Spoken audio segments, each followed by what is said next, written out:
Often I'll hear an older game described as not having aged well and tend to disagree. Until recently, I thought that was a silly concept. How could a game not age well? I've never had trouble judging games in the context of their era or getting into the mindset of what a player back then might have thought. After all, if people had fun with a game decades ago, there's no reason someone wouldn't find it fun now. Well, Digital Devil's story Megami Tensei is the first game I've played where I feel that sort of criticism actually does apply. Also known as simply Digital Devil's Story or Megaten 1, it's time to look at none other than this first entry in Atlus's megalith of a series now better known by the Shin Megami Tensei label it evolved into. Indeed, it seems like we only get SMT or Persona games from Atlus now, so it's understandable that the original Megami Tensei games get lost in the discussion. Understandable, but not deserved.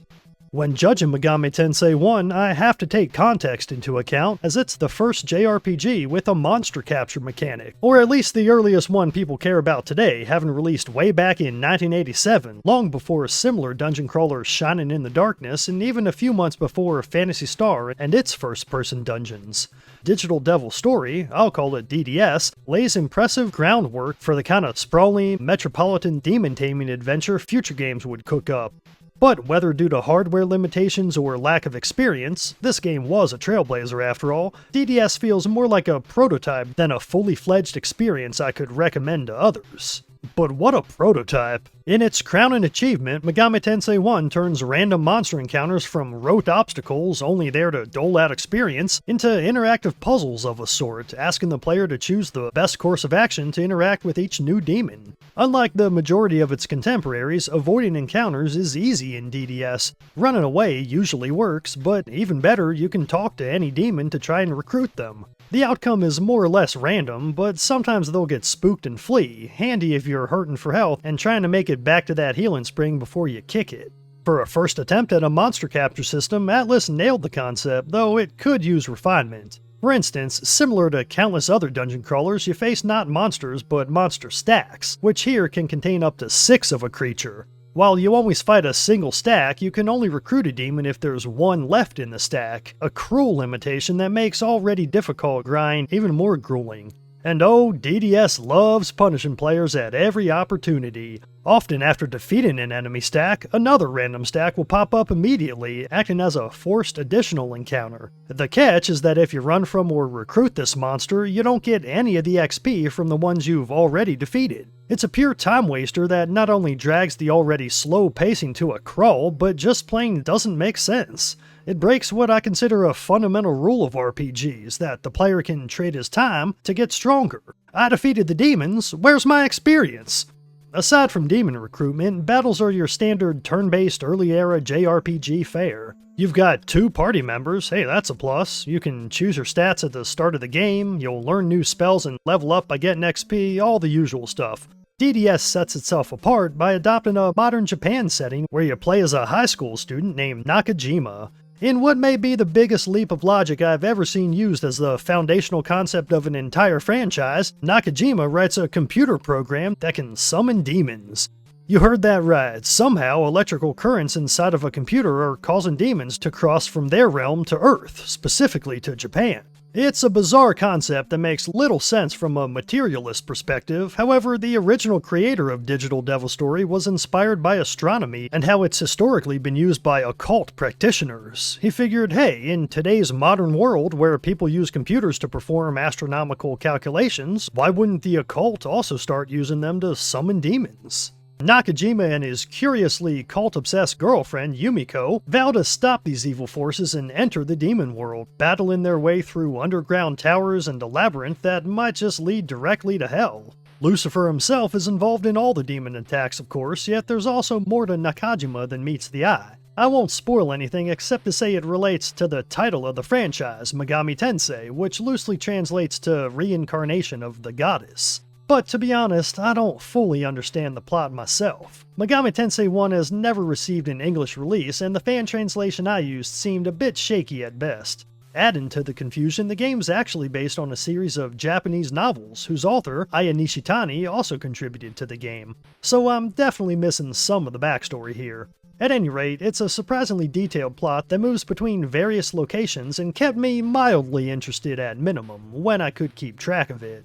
For having such bare-bones mechanics, Digital Devil Story is one long game, 22 hours according to How Long to Beat, which sounds about right to me. Unfortunately, much of it's spent grinding, and not the fun kind.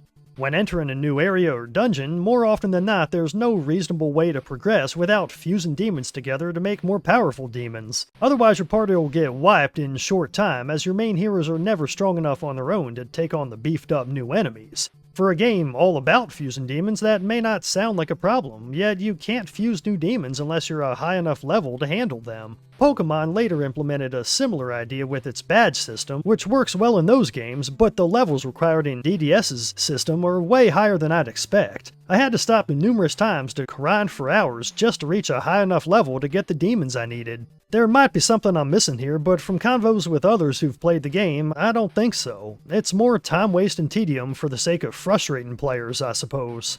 Thankfully, we're in the modern day where mitigating an old game's draconian mechanics is a cinch with emulator speedup, a practice I happily employed at every chance, as you're seeing in this video.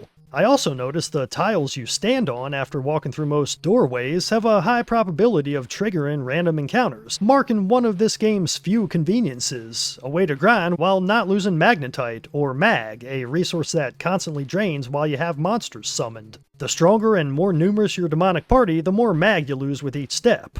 Like in Pokemon, which I now know copy this mechanic from Megami Tensei, you can store and retrieve monsters from your PC. Only in Digital Devil Story, you can do it from anywhere. Damn, it only took Pokemon a couple decades to add a feature that the franchise it copied had from the start. Magnetite sounds like a good system, one that could serve as a way to balance the power of high-level demons, but you can't fuse high-level demons in the first place. So instead, mag acts more as a constant albatross, a warning of how long you can keep running from battles to try to get some exploring done before being forced to fight every few steps.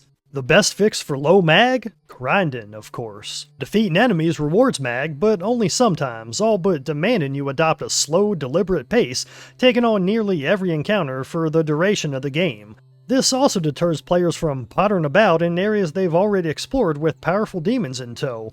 Yet, isn't doing just that part of the fun of JRPGs? Megami Tensei seems to want the player to toe a thin line and play an ostensibly open-ended experience in a linear, almost guided way. It's pure, raw, and number-focused to its core. I suspect that's what hardcore fans love about the series, and I do as well, but here it's too stripped down for me. I need a little more story, a little more side content, a little more mechanics, or something to keep me from wishing the game were shorter. It doesn't help that there's no maps to be found aside from a fairly useless and clunky mapping spell. So, in a first for me, unless you count games like Myst, I set out to draw maps by hand and really try to enjoy Digital Devil Story the intended way, or at least the old-fashioned way.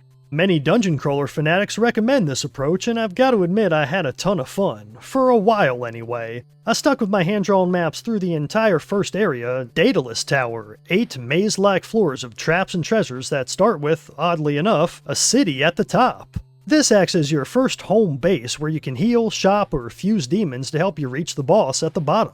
This first quest takes several hours, and I had a blast getting used to the mechanics, marveling at the detailed Famicom sprite work and demon designs, and slowly inching my way closer to the mighty Minotaur who guards the exit. It helps that the tune you'll hear the most during the first several hours is an absolute bop, the Daedalus theme, aka the first dungeon theme. Check it out on YouTube. The song makes great use of the Famicom's various sound shapes and channels to offer an initial hopeful outlook for our protagonist. The rest of the soundtrack mostly pales in comparison, but nonetheless sets an appropriate tense, dark mood for a game where you fight Lucifer's minions with devils of your own. To be fair, Digital Devil Story ain't totally heartless.